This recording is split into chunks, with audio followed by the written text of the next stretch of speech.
Hi, it's Panda Movies here. Today I'm going to explain the horror movie called Uninhabited. Warning, there are spoilers ahead. Enjoy the video. A young couple looking for a unique vacation, marine biology student Beth and Harry spend 10 days on a deserted and gorgeous coral island on the Great Barrier Reef in Australia. They document many of their activities on camera. The fact that they are not alone and that the island has a sinister past became clear after the first 2 days. Looks like it's going to be a great vacation.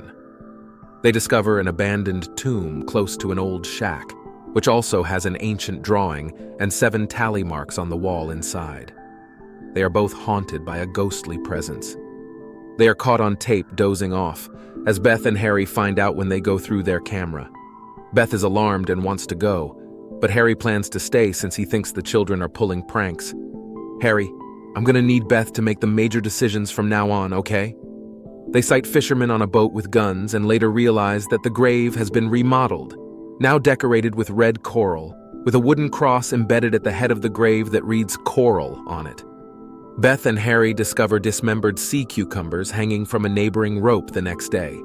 They understand they are in trouble by this point, and their phone, which they intended to use to call for help, disappears.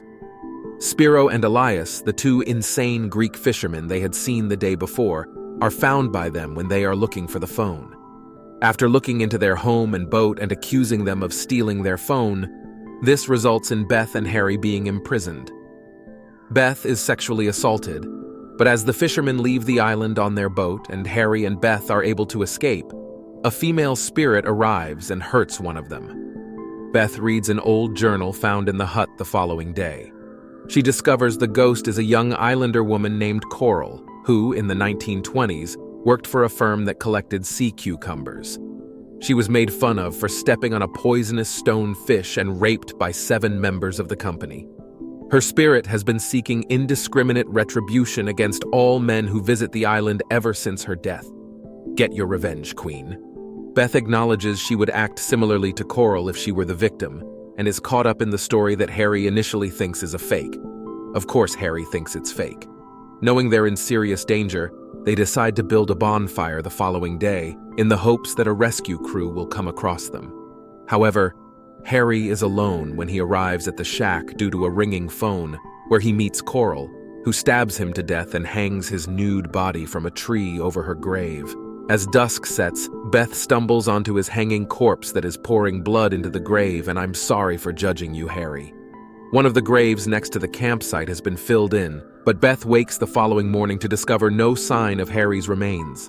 She sees Coral standing on the reef as she begins to light the bonfire.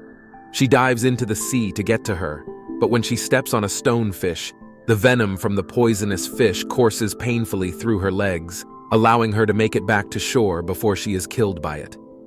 On the 10th day, Jackson returns to pick up the couple he had left behind, but nobody is there.